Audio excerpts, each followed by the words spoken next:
Economista. 25 años generando información de valor. En diciembre de 1988 nace El Economista, periódico que desde sus inicios tiene como columna vertebral los temas económicos, financieros y de negocios, refiriendo también a temas de la política del país.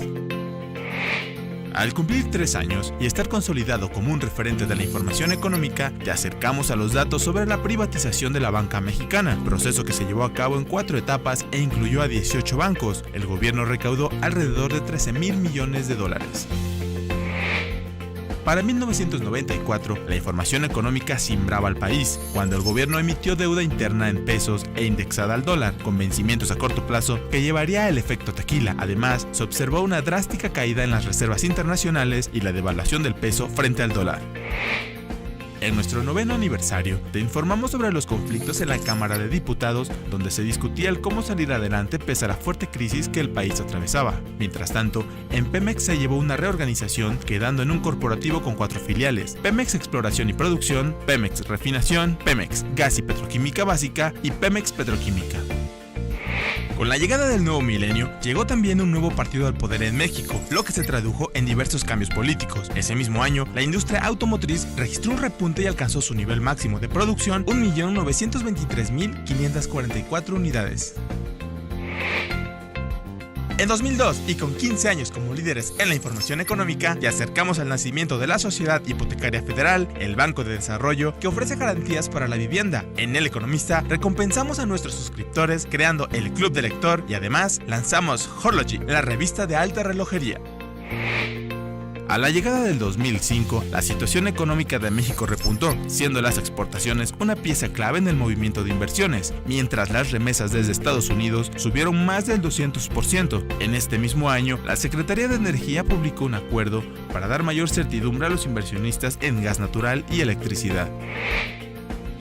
En 2007, cuando cumplíamos 19 años contigo, inició en Estados Unidos la crisis subprime. En México se inauguró la presa El Cajón, que implicó inversiones por $800 millones, y se reformó la ley del ISSSTE, marcando la pauta para la transformación del FOBISSSTE.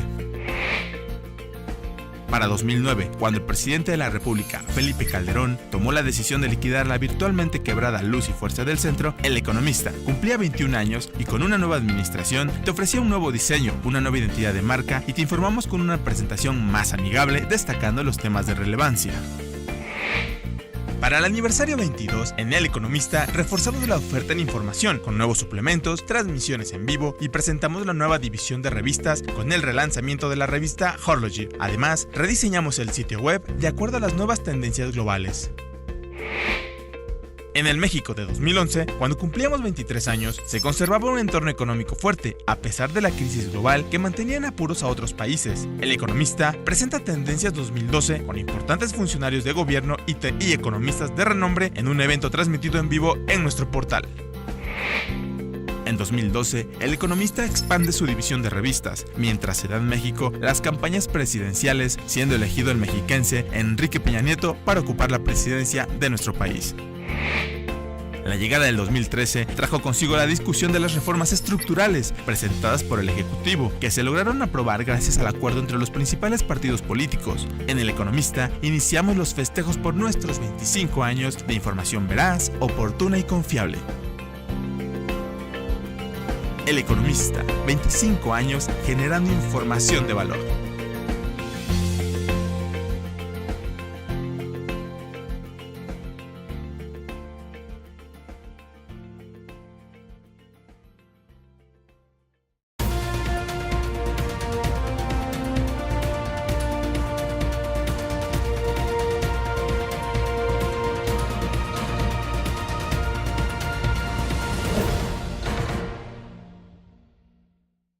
Buenos días, estamos en su programa Voces en Directo, un esfuerzo del periódico El Economista para acercarlos a ustedes, nuestros suscriptores e internautas, a los funcionarios de alto nivel de organismos internacionales y de las principales corredurías de Wall Street. En este día tenemos la oportunidad de platicar con el economista en jefe de Bank of America, Carlos Capistrán. Es la primera vez que vamos a platicar con el doctor Capistrán y estamos muy contentos de tenerlo con nosotros. Me acompaña como siempre en la conducción mi compañero Manuel Ombera. ¿Cómo estás, Manuel? Muy bien, Yolanda, muy bien, muy contento de estar aquí con el doctor Capistrán para tratar temas coyunturales muy importantes. Precisamente el día de hoy el presidente Peña Nieto ha promulgado ya la reforma energética y vamos a hablar de cómo el mercado está recibiendo esta noticia y todos los anuncios que hizo el presidente. Y también vamos a abordar el tema de la volatilidad internacional generada por los movimientos que se esperan de la Reserva Federal de Estados Unidos para el próximo año seguramente, y también lo que está pasando con Argentina. Así que, pues, listos para empezar. Ok, muy bien. Vamos a una pausa y comenzamos.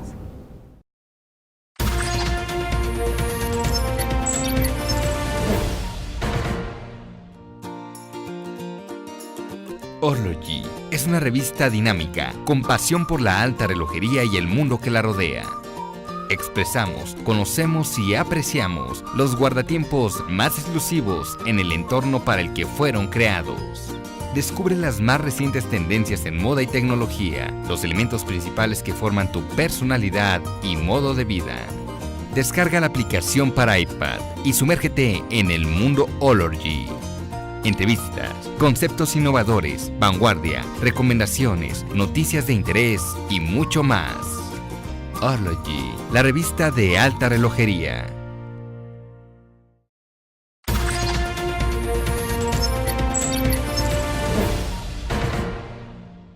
Pues regresamos a su espacio Voces en Directo y tenemos al doctor Carlos Capistrán, economista en jefe de Banco of America para México. Buenos días, doctor. Hola, ¿qué tal? Buenos días, mucho gusto estar con ustedes. Gracias.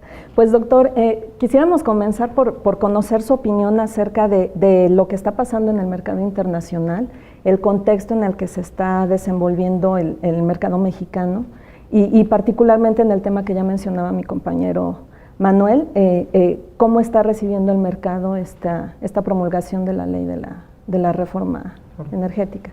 Bueno, el mercado lo está recibiendo como una muy buena noticia, como lo que es, una excelente noticia. Hoy el presidente Peña hace la promulgación del paquete de leyes secundarias que complementan o que siguen en el camino que se trazó desde la aprobación de las reformas constitucionales en diciembre. Es una muy buena noticia porque en el contexto internacional lo que está ocurriendo es que hay algunos problemas geopolíticos, guerras en algunas partes del mundo, conflictos fuertes en otras partes del mundo. Más cerca en Latinoamérica tenemos, y lo mencionaba Manuel, Argentina, ¿no? Con la posibilidad de nuevo de un default. Y en este contexto, en donde además se añade la incertidumbre respecto a la política monetaria en Estados Unidos, de cuándo finalmente van a empezar a normalizar su política monetaria, bueno, pues hay relativamente pocas buenas noticias. Y dentro de esto, México se inserta como el único país probablemente que está dando este tipo de buenas noticias. Prácticamente todas las agencias internacionales, Fondo Monetario Internacional, Banco Mundial, etcétera, pues una de las recomendaciones que siempre dan es el avanzar, en que cada país avance en su programa de reformas estructurales. Y México pues es uno de los que está llevando a cabo estas reformas. Yo diría es el que tiene reformas más amplias. Y si bien uno puede tener ciertos cuestionamientos sobre particularidades de cada una de las reformas, la verdad es que al final del día son muchas reformas, es un paquete muy ambicioso. Ya se pasó, la reforma energética es verdaderamente algo que pensamos que puede transformar a México en los siguientes años. Y bueno, y la primera parte, la primera etapa, que son los cambios legislativos, ya se dieron. Con el anuncio del presidente de hoy, se cierra esa etapa. Y ahora viene una nueva etapa, que es la etapa de implementación, pero en el mismo anuncio de hoy del presidente Peña, pues ya da pasos hacia adelante para avanzar pues, de la manera más rápida posible en esta nueva etapa que es de la implementación. Entonces, yo diría, en este contexto internacional turbulento, buenas noticias para México, ¿no? De alguna manera, doctor, buenos días. Este anuncio, esta expectativa de la reforma energética podría de alguna manera anclar capitales en México más allá de lo que ocurre internacionalmente. Sí, sin duda. Nosotros, desde el cambio constitucional en reforma energética, estamos esperando que llegue una mayor inversión extranjera directa a México. Tenemos que pensar que típicamente México tiene entre 20 y 25 billones de dólares de inversión extranjera directa. Algunos años es una cantidad mayor, otros menor. El año pasado fue un muy buen año. Nosotros creemos que con esta reforma energética hay la posibilidad de que lleguen entre 10 o 15 billones de dólares extra por año. En un principio pensábamos que esto era más una historia que podía empezar en 2016 hacia adelante. Con los anuncios del presidente Peña hoy, es posible que se adelanten un poco las inversiones y es posible que veamos algunas inversiones importantes incluso desde finales de 2015. Estos son, hay que construir mucha infraestructura para llevar a cabo toda la parte de la reforma energética. Entonces, en ese sentido, son inversiones que efectivamente llegan para quedarse, ¿no? Son como decimos vulgarmente, enfierros, ¿no? Entonces, es muy buena inversión. Además, en el contexto en el que describí anteriormente, que México es uno de los muy pocos países, o quizá el único, que está avanzando en este tipo de reformas, pues también hace que se vea como una mejor oportunidad para otro tipo de inversiones, por ejemplo, inversiones de portafolio, etcétera, también, que también esperemos que lleguen, ¿no? Uh-huh. ¿A partir de cuándo vamos a comenzar a ver este efecto positivo en mercados? Ya nos dice usted que quizá el próximo año en las inversiones. ¿En mercados es instantáneo, es rápido? Ya hemos visto una parte del efecto. Cuando uno ve, por ejemplo, el peso mexicano respecto a otras monedas, bueno, si bien es cierto que recientemente hemos visto algo de depreciación respecto al dólar estadounidense, eso es también en parte porque el dólar está en su propio proceso de fortalecimiento. Pero cuando uno compara el peso mexicano contra otras monedas de mercados emergentes, e incluso otras monedas, por ejemplo, de Latinoamérica, en particular el peso chileno, por ejemplo, uno se da cuenta que ha habido una apreciación importante del peso mexicano. Más aún, a partir de cierta volatilidad que hubo el año pasado, con la idea de que la Reserva Federal podía adelantar el aumento de tasas, lo que sucedió es que hubo bastante volatilidad y muchos otros países emergentes tuvieron que salir, digamos, a defender sus monedas en el sentido de o intervenir en sus mercados cambiarios o subir las tasas de interés. México se ha mantenido con una moneda relativamente fuerte y estable, sin tener que haber subido tasas de interés, más bien ha bajado tasas de interés del Banco de México, y el Banco de México ha continuado acumulando reservas, entonces no ha tenido que salir a vender dólares para apoyar la moneda. Entonces, en ese sentido, la moneda está más fuerte de lo que mucha gente podría pensar. Parte del efecto ya lo hemos estado viendo. Ahora bien, en la medida en que lleguen estas inversiones, se va a dar un mayor efecto. Desde el punto de vista de la economía, cuando un sector tan grande como el energético se abre a la inversión privada, sea doméstica o extranjera, en particular cuando llegan inversiones extranjeras, lo que debería ocurrir es una apreciación de lo que llamamos el tipo de cambio real. Y eso efectivamente se da con una apreciación del tipo de cambio nominal. Entonces nosotros seguimos esperando una apreciación del tipo de cambio. Cuando se da, eso es un poco más difícil verlo. Entonces, por ejemplo, simplemente por describir lo que ocurrió hoy en la mañana en el mercado se empieza a posicionar ante el anuncio del presidente Peña, pero primero sale el dato de producción industrial, que sale a las 8 de la mañana, y ese es un dato que muestra que la producción industrial, contrario a las expectativas, cae en el mes a mes, ¿no? Todavía la tendencia sigue siendo recuperación de México. Hay buenas noticias al interior de ese dato, por ejemplo, el sector construcción viene mejor de lo esperado, pero ciertamente no era algo que se esperaba una recuperación más fuerte. Entonces, primero el tipo de cambio se deprecia un poquito, ¿no? Pensando en lo que está pasando en la economía, y luego ya viene el anuncio del presidente Peña y ya empezamos a ver una apreciación, ¿no? Ahora, lo que es difícil aquí para el mercado es tratar de interpretar cuándo van a llegar las primeras inversiones y cuál va a ser la magnitud de esas inversiones, y eso influye en la evaluación que se dé del peso mexicano. Entonces, efectivamente los mercados son rápidos y efectivamente los movimientos se dan más rápido que en otros contextos, pero en este caso en particular la reforma energética puede ser un poco difícil para el mercado evaluarlo. Además de eso, tenemos otras fuerzas que van en contra de esto, ¿no? Entonces, esta es una muy buena historia, la de la reforma energética, las reformas en general, pero son de mediano plazo. En el muy corto plazo, lo que hemos tenido es venimos de una desaceleración de la economía que tendería a depreciar el tipo de cambio, y también el Banco de México, en parte en respuesta a esa desaceleración, ha estado bajando las tasas de interés. El último año ha bajado 150 puntos base, y eso también tiende a depreciar la moneda, ¿no? Entonces tenemos cosas de muy corto plazo que han hecho que el tipo de cambio tienda a depreciarse, pero tenemos cosas más fundamentales de más mediano plazo que yo espero que eventualmente van a ganarle a estas cosas de corto plazo y van a hacer que el tipo de cambio se aprecie. Entonces, en resumen, estamos esperando una apreciación del tipo de cambio que se notará un poco contra el dólar, pero que se notará mucho contra una canasta de otras monedas que estén en situaciones similares a las de México, es decir, monedas de mercados emergentes. ¿Cómo se posiciona México en el contexto internacional con esta reforma frente a los capitales extranjeros? sobre todo frente a otros mercados emergentes. Te posiciona muy bien. Otra vez, son las dos historias, la de muy corto plazo y la de mediano plazo. En las historias de mediano plazo, de quién está haciendo el trabajo, de reformas, etcétera, México se posiciona muy bien respecto a prácticamente todas las otras economías emergentes. En el muy corto plazo, otra vez tenemos la desaceleración que tuvo México, sobre todo el año pasado, esa no se dio en otras economías emergentes. Entonces eso en el muy corto plazo no ha estado ayudando, porque un poco el sentimiento de mucha gente es, bueno, ¿por qué se están haciendo todas estas reformas y por qué se están haciendo las cosas muy bien? El crecimiento no está ahí, ¿no? Pero creo que es confundir dos cosas que están ocurriendo en frecuencias diferentes.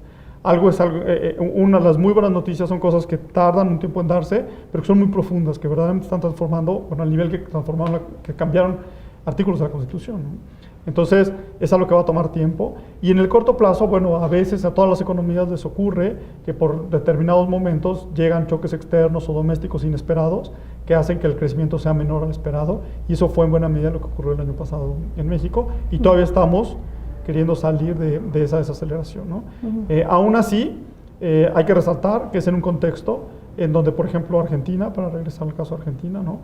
Está enfrentando un default otra vez, ¿no? Es algo que no creemos que va a afectar a toda la región, pero simplemente por resaltar países emergentes de la región están viviendo una realidad muy distinta a la realidad mexicana, ¿no?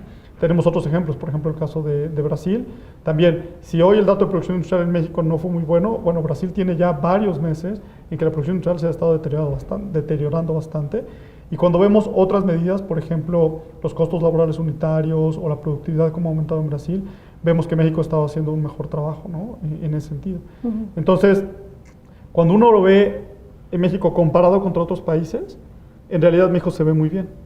Ahora, tan se ve muy bien que México a nivel de mercados internacionales ha sido como el favorito ya durante varios meses. Entonces llega un momento en donde también es la lucha contra las expectativas, y las expectativas son muy altas para México, ¿no? Pero creemos que, sobre todo con lo que hemos visto en la reforma energética, son cambios que son fundamentales y son positivos para México, pero otra vez van a tomar un tiempo en que se sientan en la economía del día a día. Precisamente yo quisiera que nos platicara un poco sobre esto que nos dice sobre las expectativas, las altas expectativas, y aterrizarlo un poco en la tendencia de bonos en poder de los extranjeros. Entiendo que desde que comenzó la política esta de Estados Unidos, de la Reserva Federal de comprar activos, México fue uno de los mayores receptores en América Latina, junto con Perú, pero el mayor, por mucho, México. Sí. Quisiera yo preguntarle si esto es un factor de riesgo para nuestra economía, para el mercado, digamos. ¿En qué tendrían que fijarse las autoridades? Claro. Sí es un factor de riesgo, pero es mucho más complejo de lo que se ve. En primer lugar, el que estemos recibiendo muchas inversiones, aunque sean inversiones de portafolio en lugar de inversiones en fábricas, etcétera, en principio es bueno, digamos, ¿no? O sea, todos los países, pues es lo que están pidiendo. Están pidiendo que haya más inversiones, como si uno pone una empresa, pues en la medida en que alguien más esté invirtiendo en esa empresa, pues es una buena señal, ¿no? Entonces, cuando uno ve México como país, el hecho de que haya mucha gente queriendo invertir en nuestro país, queriendo comprar los bonos del gobierno, queriendo comprar acciones de empresas mexicanas, en principio es algo muy bueno. Ahora bien, es cierto que esto se ha dado de una forma muy amplia, muy grande, y ahora una muy buena parte de la deuda mexicana en pesos está en manos de extranjeros. Me parece que el número más reciente es 36 o 37%, y de algunos sectores específicos, como de CETES o de algunos bonos M, esto puede ser mayor al 50%. Entonces, ciertamente ese es uno de los pocos desbalances que uno puede ver así a simple vista en la economía mexicana. En otros lugares, como en cuentas externas, en cuentas fiscales, no hay desbalances obvios. Este es el único que cuando uno lo ve, dice, bueno, a lo mejor ya el hecho de que en algunos segmentos la mayor proporción esté en manos de extranjeros puede ser un problema. ¿Por qué puede ser un problema? Bueno, porque estamos ante la expectativa de que la Reserva Federal en algún momento, nosotros creemos que en 2015, según la segunda mitad de 2015, empiece a normalizar su política monetaria. Y como tú bien decías, Yolanda, todo esto empezó cuando la Reserva Federal decide bajar sus tasas de referencia. Entonces, los extranjeros van a buscar rendimientos a países emergentes. Entonces es posible que, como en otros episodios anteriores, al momento que empiecen a subir tasas en Estados Unidos, haya una reversión de estos capitales. Entonces, en la medida en que en México haya bastantes de esos capitales, de darse esa reversión, podría ciertamente meternos en algunos problemas. Pero ahora, número uno, hay que resaltar que esos capitales llegaron aquí atraídos por algunas cosas como estas reformas fundamentales y esperamos que sean complementados con mayor inversión directa, ¿no? Entonces, eso, en primer lugar, eso es bueno. En segundo lugar, bueno, esa deuda, la mayoría de esa deuda es en pesos y además la duración de esa deuda, la madurez de esa deuda son varios años hacia adelante. En promedio me parece que son 7 años o algo por el estilo. Entonces, no podríamos enfrentar de ninguna manera un problema como el de 95, en donde cuando se van los que nos están prestando extranjeros, nos quedamos con deuda en dólares cuando se está depreciando el peso y que hay que pagar mañana, digamos, ¿no? Entonces, los fundamentales en ese sentido de nuestro manejo de deuda han sido mucho mejores. Y finalmente, la otra es que, aunque es posible que en un primer momento haya una salida de todos los mercados emergentes, también es cierto que un escenario que nosotros en Bank of America creemos que se va a dar es que puede haber una cierta distinción entre mercados emergentes. Y hay algunos mercados emergentes que están mejores que otros. Y dentro de ellos, México sin duda se ve bien, ¿no? Además, aquí hay un aspecto fundamental. Cuando Estados Unidos empiece a subir sus tasas de interés, lo hará porque creen que el crecimiento en Estados Unidos es lo suficientemente sólido como para poder empezar a normalizar la política monetaria.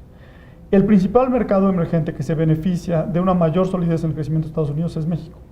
Entonces, en ese sentido, el motivo fundamental por el que se subirían tasas es algo que beneficia a México. Entonces, también es posible que haya una distinción entre inversionistas para mercados emergentes, que digan, bueno, están subiendo tasas, eso es malo para todos los mercados emergentes, pero el motivo es porque Estados Unidos está bien y eso es muy bueno para algunos mercados emergentes, en particular para México. Entonces, México tendría en ese momento dos cosas muy buenas a su favor, a diferencia de otros mercados emergentes. Uno, las reformas, y dos, pues que se beneficia directamente del choque que causaría la subida de tasas, que es mayor crecimiento en Estados Unidos, ¿no? Y creo que es otra vez el único mercado emergente que está en esa posición. Entonces, México en términos de está bien posicionado. Entonces, a pesar de que efectivamente hay una proporción de deuda mexicana que está en manos de extranjeros que parece alta, es por buenas razones. Ahora, hay gente que incluso ha argumentado que en realidad, bueno, o sea, independientemente de quién esté comprando, el chiste es que, bueno, al momento de estar comprando las deudas es en general una buena señal, independientemente si son extranjeros o si son locales, y que si las cosas se hacen mal, igual extranjeros o locales se van a ir, y que las cosas no están haciendo mal, se están haciendo bien. Y el último punto es, me preguntabas, ¿qué hay que hacer para disminuir este riesgo? Bueno, este riesgo se detonaría por algo exógeno a México, que es el aumento en tasas de interés en Estados Unidos. Entonces, en ese sentido, en eso hay poco que hacer. Lo que sí se puede hacer en México es algunas acciones que ya se han estado haciendo.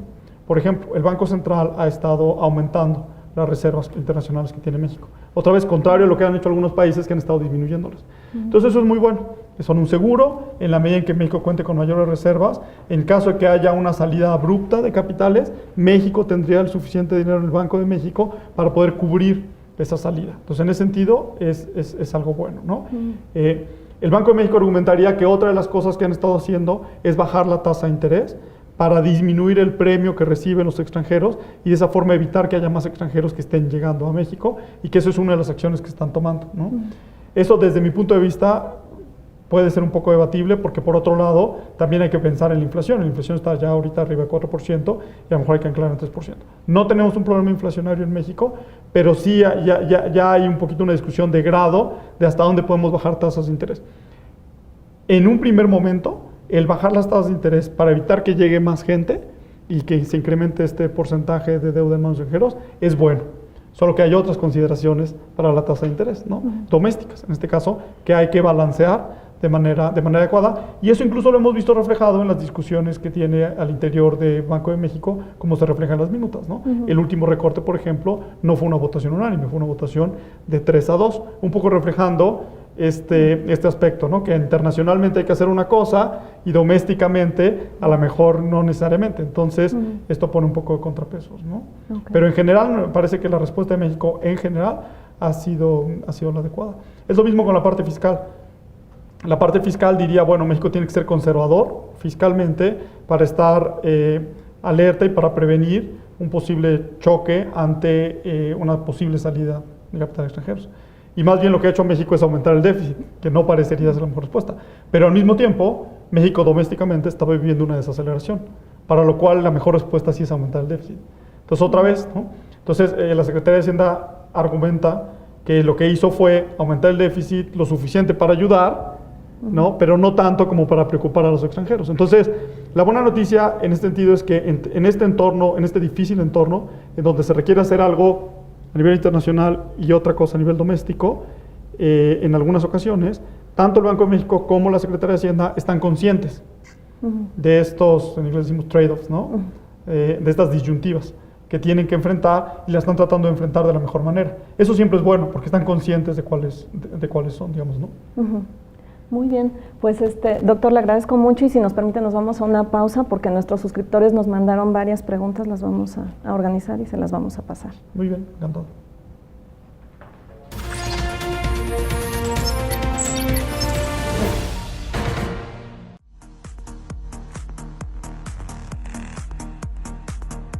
El Economista trae para ti las mejores revistas con contenidos diseñados para un estilo de vida sofisticado, de lujo y lo más prestigiado de la moda. Horlogy. La revista especializada en alta relojería con más de 10 años es ya un referente indiscutible en el sector. Equestrian Lifestyle. Durante 5 años ha representado la autoridad definitiva respecto a la vida de lujo, además de no solo presentar los mejores eventos de salto y polo a nivel mundial, sino también de presentar una selección de las mejores experiencias de lujo. Luxury on Board. Una revista especializada en el mundo marítimo, muestra los yates más sofisticados en sus respectivas categorías. Meet Magazine. Dirigida a un público exigente que desea descubrir los mejores productos y los más innovadores a nivel mundial, en cuanto a automóviles, aparatos electrónicos, aviones y accesorios para el hogar. O'Clock. Una revista dedicada a los relojes digitales y de cuarzo que también incursionan en el mundo de las pasarelas y personalidades que marcan las tendencias en moda. Bistronomy. Una publicación que aborda el mundo gastronómico desde todos sus ángulos, además de las propuestas de los chefs más influyentes. Encuentra nuestras ediciones más recientes en la tienda departamental más cerca de ti.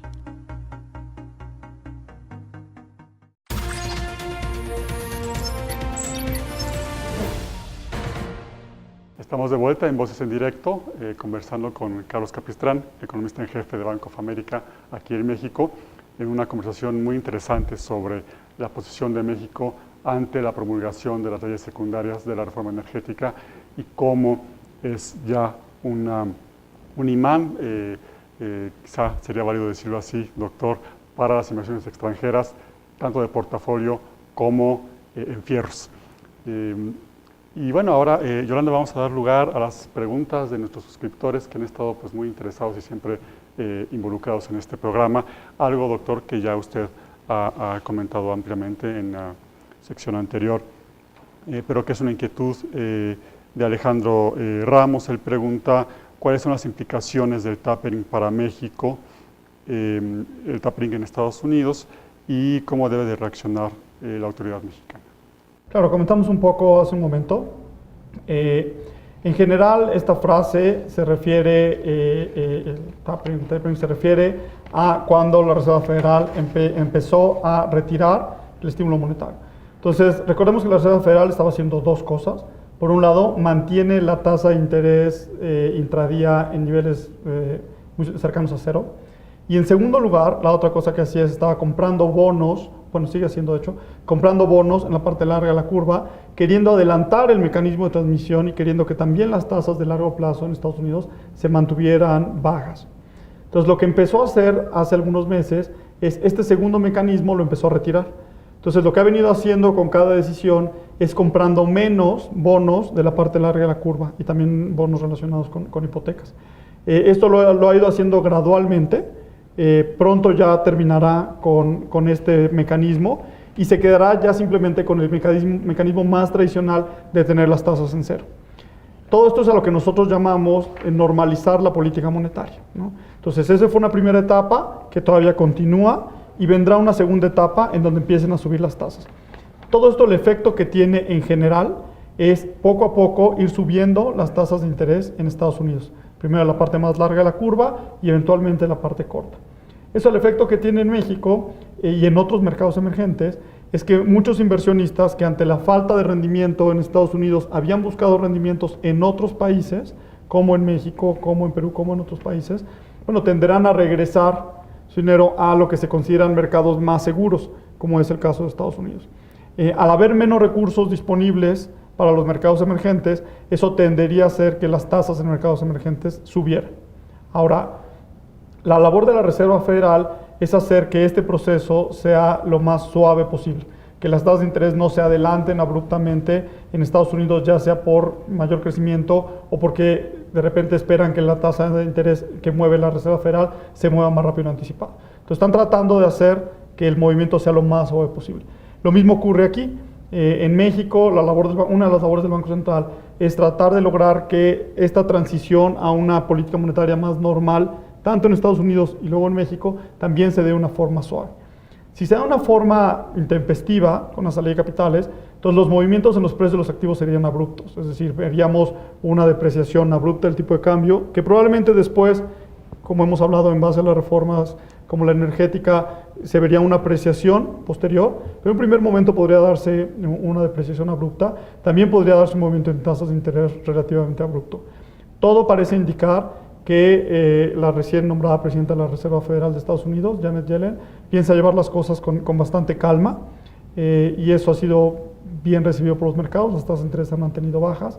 Y en el caso de México, bueno, las tasas de interés se han estado disminuyendo en respuesta a la desaceleración en México y también el Banco Central ha estado mandando señales de que debido a la holgura que todavía existe en México y debido precisamente al posicionamiento de la Reserva Federal en Estados Unidos, pues hay espacio para mantener las tasas bajas durante un periodo considerable todavía en México. Entonces, eventualmente se va a dar la normalización. Otros procesos de normalización anteriores en Estados Unidos han acabado mal para mercados emergentes. La postura de Bank of America es que en esta ocasión hay algunas cosas que son diferentes. Número uno, esa normalización se piensa dar de una forma gradual, no brusca como se dio, por ejemplo, a principios de los 80s, ¿no? en Estados Unidos, o en 94, por ejemplo. Y los mercados emergentes, en particular México, parecen estar en una mejor posición para combatir esta subida de tasas en Estados Unidos, o por lo menos, si no para combatirla, por lo menos para lidiar con ella de una mejor forma. ¿Qué se puede hacer en México? Lo platicamos también, seguir acumulando reservas, eso lo ha estado haciendo el Banco Central, mantener la casa en orden, es decir, los números macro, mantenerlos relativamente bien. En ese sentido, probablemente a lo mejor no haber aumentado el déficit fiscal, probablemente a lo mejor no haber bajado las tasas de interés para tener la tasa de inflación que se acercara más a 3, pero dado que tuvimos una desaceleración y en respuesta a esa desaceleración doméstica las políticas fiscales y monetarias tuvieron que reaccionar, México se ve bien. En ese sentido, los mercados internacionales entienden que esta ampliación del déficit, esta baja en tasas de interés, responde a una desaceleración temporal y que en la medida en que México empiece a crecer más, pues estas medidas de política fiscal y monetaria expansionarias deberían de disminuirse, más consistente con políticas más prudentes ante este posible escenario internacional. Entonces creemos que la respuesta en general, dadas las condiciones que ha enfrentado la política monetaria y fiscal, ha sido muy buena en general, y entonces vemos que México está bien pertrechado, digamos, ¿no? Para la posible volatilidad que va a enfrentar. Dicho eso, es cierto que cuando empiece la normalización, todos los mercados emergentes van a sufrir. El punto es unos más que otros, y unos se van a recuperar antes que otros, y nosotros creemos que México va a sufrir menos y se va a recuperar más rápido que otros mercados emergentes, ¿no? Doctor, pues ya que está tocando este tema de la normalización de tasas, nos pregunta nuestro internauta Omar Cancino, ¿México tendría que acompañar a la FED en la normalización de tasas? ¿Tendría que ser simultáneo o similar la normalización? Así es. Uno de los determinantes de la política monetaria en una economía como México, que es, decimos economistas, pequeña y abierta, ¿no? A nivel internacional, eso lo que significa es que somos tomadores de precios a nivel internacional, y un precio pues, es la tasa de interés. Entonces, en la medida en que la tasa de interés de referencia se mueva, pues las de México también se tienen que mover. Entonces, eso lo que significa es que cuando la Reserva Federal empiece a subir tasas de interés, México debería de acompañar ese movimiento. De no hacerlo, por ejemplo, se quedara con tasas muy bajas, entonces habría mayor salida de capitales. Si subiera las tasas antes, eso podría afectar la economía, ¿no? Entonces, hay que hacerlo de manera pausada y tratando de seguir a la Reserva Federal. Ahora, esto es solo uno de los determinantes. Hay otros determinantes, en particular, dónde está la inflación, dónde está el crecimiento en México. Entonces, nosotros viendo los datos hoy en México, creemos que todo va a coincidir de una buena forma para que el Banco de México pueda normalizar su política monetaria, digamos, en la segunda mitad de 2015, empiece a normalizarla en la segunda mitad de 2015, acompañando a la Reserva Federal. Porque vemos que hay suficiente holgura en la economía y vemos que la inflación va a tener un comportamiento favorable, sobre todo el siguiente año, ¿no? Entonces va a haber espacio para que acompañen a la Reserva Federal. Si, por ejemplo, el crecimiento siguiera sin llegar en México, o si la inflación tuviera un comportamiento diferente al que esperamos, entonces no sería posible, ¿no?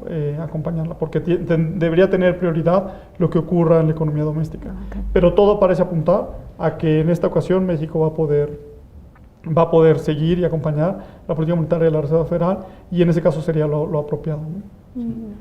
Doctor, una pregunta que hace Silvestre Beltrán, y la voy a juntar con otra del suscriptor David Zamorano, coinciden en su inquietud, es el Banco de México ya redujo de 3.5 a 3% la tasa de interés recientemente. ¿Esto qué impacto está teniendo ya en México en términos de las colocaciones de las empresas? Y en particular preguntan en qué países conviene invertir en acciones.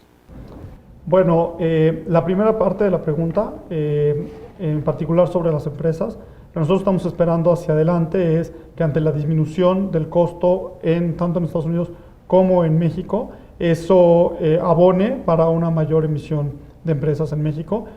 Ahora, hay otros factores que también lo determinan, y ha habido algunos otros eventos internacionales, ¿no? Geopolíticos, etcétera, como ya los mencionamos, que pueden hacer que las empresas piensen un poco antes de hacerlo, pero en general nosotros esperamos que estos niveles bajos de financiamiento ayuden a que haya una mayor emisión de parte de las empresas, ¿no? En términos de la pregunta sobre mercados para invertir, esa es una pregunta difícil hoy en día. En general hay poca convicción respecto a inversiones hoy en día, precisamente ante la incertidumbre de cuándo la Reserva Federal puede empezar a normalizar su política monetaria, ¿no? Entonces, digamos, básicamente la gente que cree que va a haber una normalización muy rápida, entonces quiere alejarse de mercados emergentes. La gente que piensa que todavía hay un espacio tiende a quedarse más en mercados emergentes. La postura en Bank of America ha sido que incluso en un escenario de normalización de política monetaria, los mercados emergentes en general les va a ir mejor o menos mal que en otras ocasiones anteriores, y que hay ciertos mercados que pudieran tener un mejor desempeño. Entre ellos, definitivamente, México nos gusta, ¿no? Nos gusta bastante, no solo a nivel de yo soy economista para México y estoy en México, estamos hablando a nivel Bank of America, como una de las mayores instituciones financieras a nivel mundial, y como un aparato de Global Research muy grande también a nivel mundial. Tenemos, por ejemplo, economistas en China, estrategas en China, en Rusia, en todos lados. Una visión compartida es, nos gusta la historia de México en general comparada con otros mercados emergentes. Sobre este punto, doctor, ¿ya está habiendo mayor inversión de portafolio como reacción a esta baja de tasas de interés? Sí, pero la causalidad es al revés, digamos. Primero hubo una mayor inversión de portafolio, y debido a esa mayor inversión de portafolio, por lo bien que se ve el país, una de las cosas que hace el Banco Central es bajar la tasa de interés para unos objetivos quizá no explícitos, pero entendemos que implícitos. El Banco Central es intentar disminuir el apetito de los extranjeros por la deuda mexicana. Entonces, más bien está bajando la tasa para evitar que llegue tanta gente, porque la historia es muy buena, y entonces la gente quiere llegar, ¿no? Entonces, por ejemplo, pensemos que en Brasil la tasa real que se ofrece en Brasil es mucho más alta. Pero sabemos que hay otros problemas en Brasil que le restan un poquito de brillo al papel de la deuda. En cambio, en México, a pesar de que las tasas eran más bajas ya que las de Brasil, no, bastante más bajas, es tan buena historia que estaba llegando mucho capital.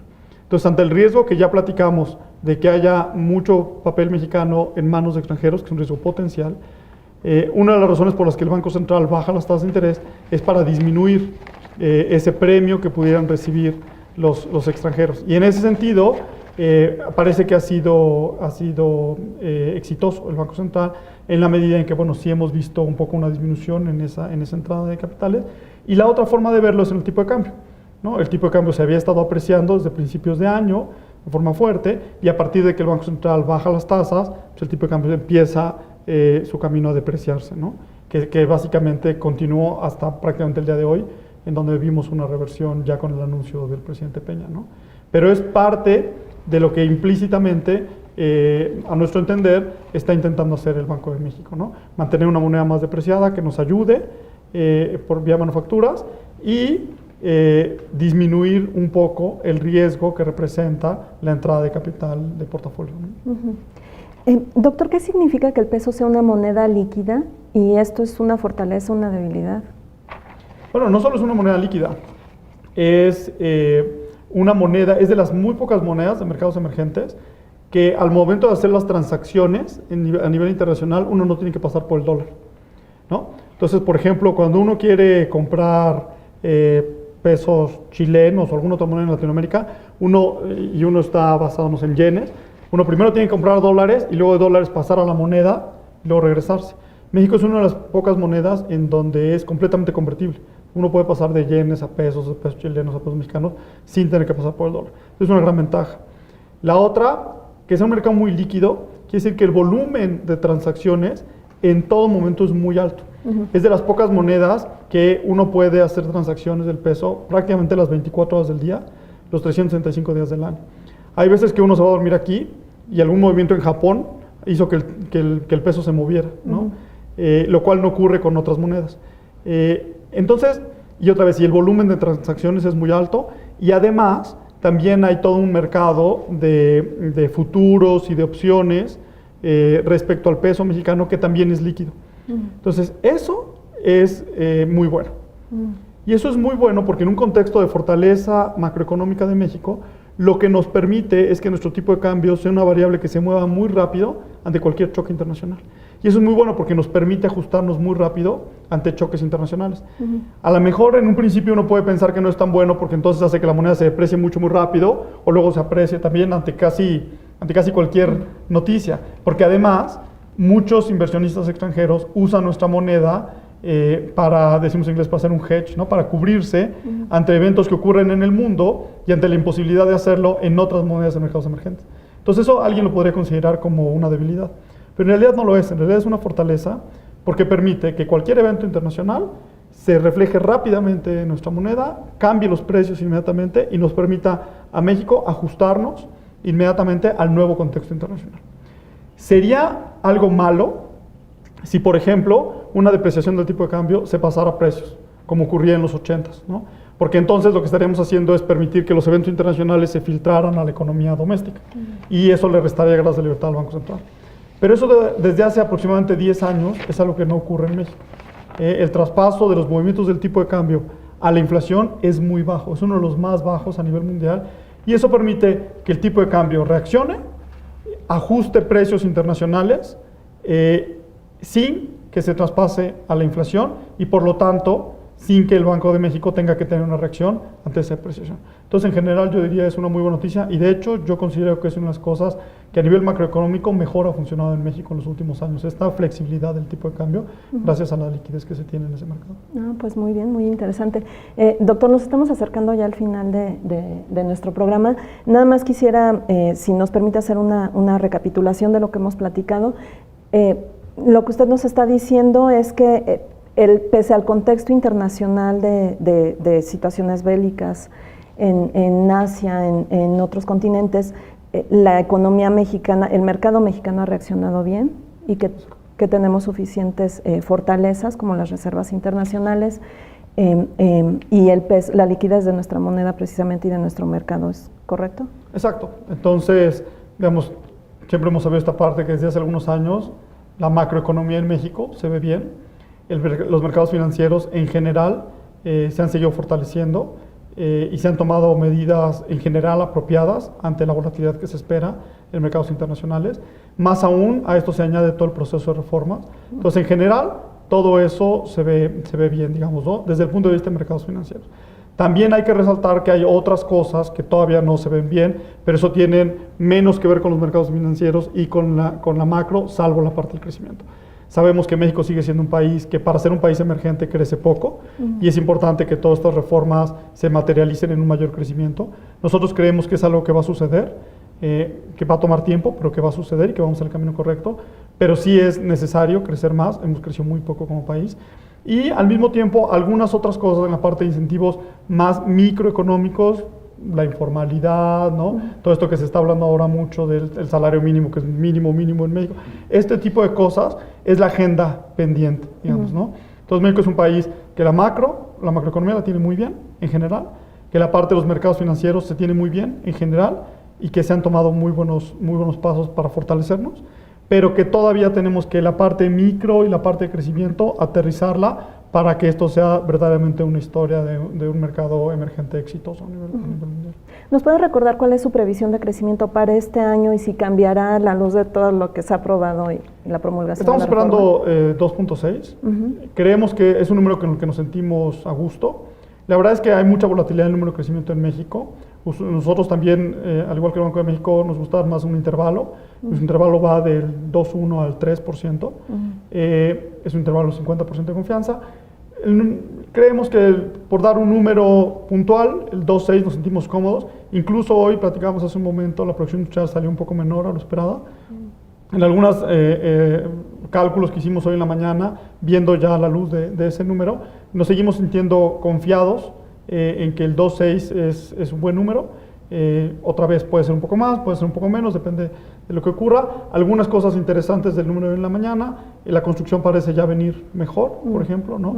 Y parece que lo que se regresó un poco fueron manufacturas, pero los datos que hemos visto de producción de autos, por ejemplo de AMIA o de otras fuentes, indican que más bien eso será algo temporal, porque esto está haciendo una muy buena historia de manufacturas. Así es que creemos que el 2.6 es bueno para México, y para el siguiente año estamos esperando un rebote importante de algo cercano al 4%. Nada más resaltar que el 2.6 que esperamos para este año implica una segunda mitad del año con un crecimiento un poco arriba del 3%, entonces significativamente mejor que la primera mitad del año. Ajá. Muy bien, pues me parece muy alto para el año entrante, digo, me sorprende un poco. Sí, México cuando no está en estos procesos de desaceleración por distintos choques, etcétera, cuando digamos es normal, como no sé, en 2011, 2012, México puede crecer a tasas cercanas al 4%. Y si ya vemos que va a empezar a llegar algo de inversión, como vimos con los anuncios de hoy en la mañana, un poco antes de lo esperado, creo que es factible. Ahora, todavía tiene que darse esta historia de aceleración, pero creo que todos los elementos están ahí. Para nosotros en Bank of America, algo importante atrás de nuestras expectativas para México son nuestras expectativas para Estados Unidos, y estamos confiados en que Estados Unidos va a poder crecer 3% en lo que resta del año, y después el siguiente año un crecimiento también importante, ¿no? De cercano al 3% también. Si eso se materializa, pues entonces vemos factible que en México podamos acelerar nuestro.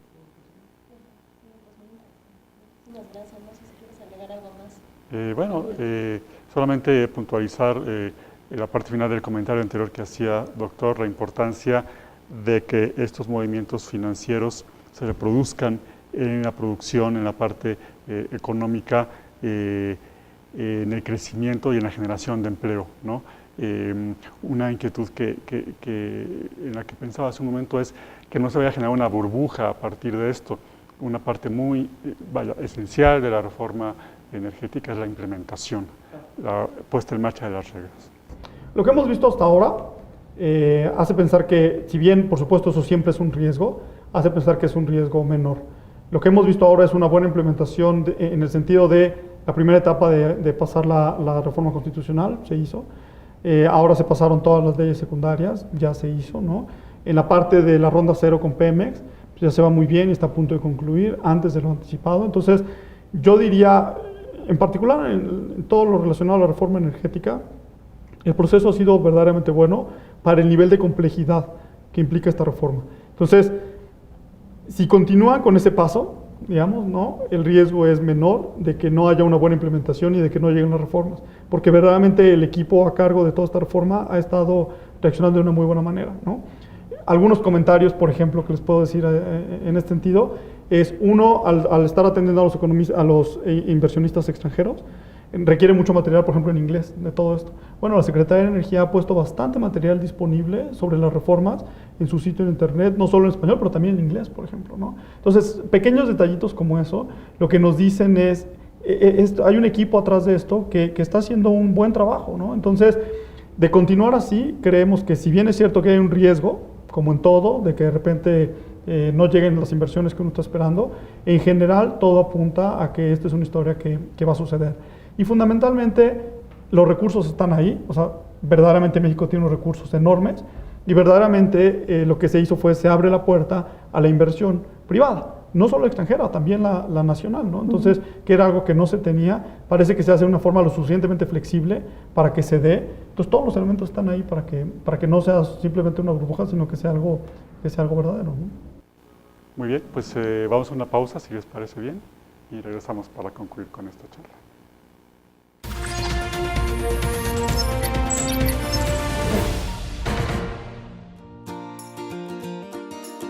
Horlogy es una revista dinámica con pasión por la alta relojería y el mundo que la rodea. Expresamos, conocemos y apreciamos los guardatiempos más exclusivos en el entorno para el que fueron creados. Descubre las más recientes tendencias en moda y tecnología, los elementos principales que forman tu personalidad y modo de vida. Descarga la aplicación para iPad y sumérgete en el mundo Horlogy. Entrevistas, conceptos innovadores, vanguardia, recomendaciones, noticias de interés y mucho más. Horlogy, la revista de alta relojería.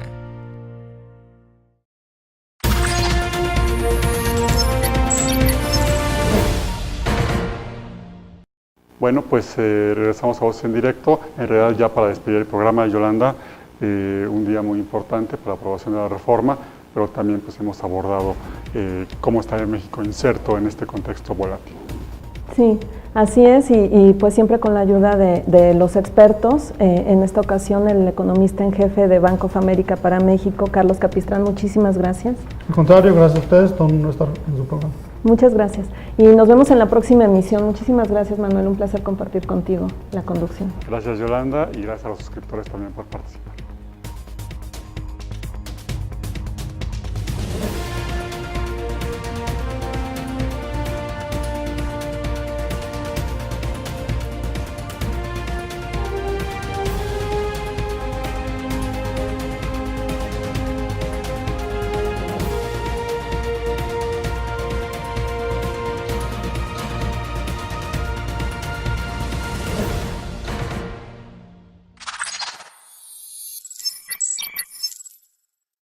El Economista, 25 años generando información de valor.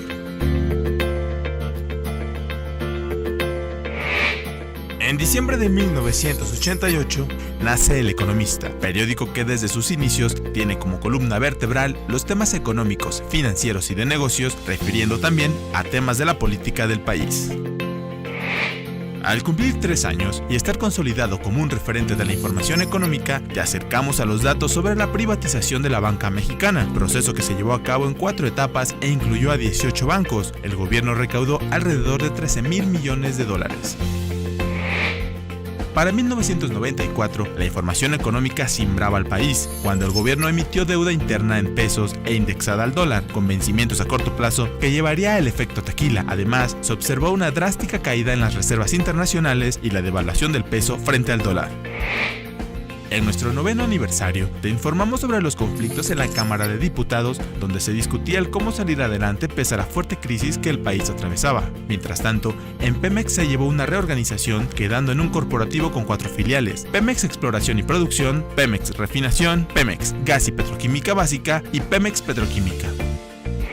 Con la llegada del nuevo milenio, llegó también un nuevo partido al poder en México, lo que se tradujo en diversos cambios políticos. Ese mismo año, la industria automotriz registró un repunte y alcanzó su nivel máximo de producción, 1.923.544 unidades. En 2002, y con 15 años como líderes en la información económica, te acercamos al nacimiento de la Sociedad Hipotecaria Federal, el Banco de Desarrollo, que ofrece garantías para la vivienda. En El Economista, recompensamos a nuestros suscriptores creando el Club de Lector y además lanzamos Horlogy, la revista de alta relojería. A la llegada del 2005, la situación económica de México repuntó, siendo las exportaciones una pieza clave en el movimiento de inversiones, mientras las remesas desde Estados Unidos subieron más del 200%. En este mismo año, la Secretaría de Energía publicó un acuerdo para dar mayor certidumbre a los inversionistas en gas natural y electricidad. En 2007, cuando cumplíamos 19 años contigo, inició en Estados Unidos la crisis subprime. En México se inauguró la presa El Cajón, que implicó inversiones por $800 millones, y se reformó la ley del ISSSTE, marcando la pauta para la transformación del FOBISSSTE. Para 2009, cuando el presidente de la República, Felipe Calderón, tomó la decisión de liquidar la virtualmente quebrada Luz y Fuerza del Centro, El Economista cumplía 21 años y con una nueva administración te ofrecía un nuevo diseño, una nueva identidad de marca y te informamos con una presentación más amigable, destacando los temas de relevancia. Para el aniversario 22, en El Economista reforzamos la oferta en información con nuevos suplementos, transmisiones en vivo y presentamos la nueva división de revistas con el relanzamiento de la revista Horlogy. Además, rediseñamos el sitio web de acuerdo a las nuevas tendencias globales. En el México de 2011, cuando cumplíamos 23 años, se conservaba un entorno económico fuerte, a pesar de la crisis global que mantenía en apuros a otros países. El Economista presenta Tendencias 2012 con importantes funcionarios de gobierno y economistas de renombre en un evento transmitido en vivo en nuestro portal. En 2012, El Economista expande su división de revistas, mientras se da en México las campañas presidenciales, siendo elegido el mexiquense Enrique Peña Nieto para ocupar la presidencia de nuestro país. La llegada del 2013 trajo consigo la discusión de las reformas estructurales presentadas por el Ejecutivo, que se lograron aprobar gracias al acuerdo entre los principales partidos políticos. En El Economista iniciamos los festejos por nuestros 25 años de información veraz, oportuna y confiable. El Economista, 25 años generando información de valor.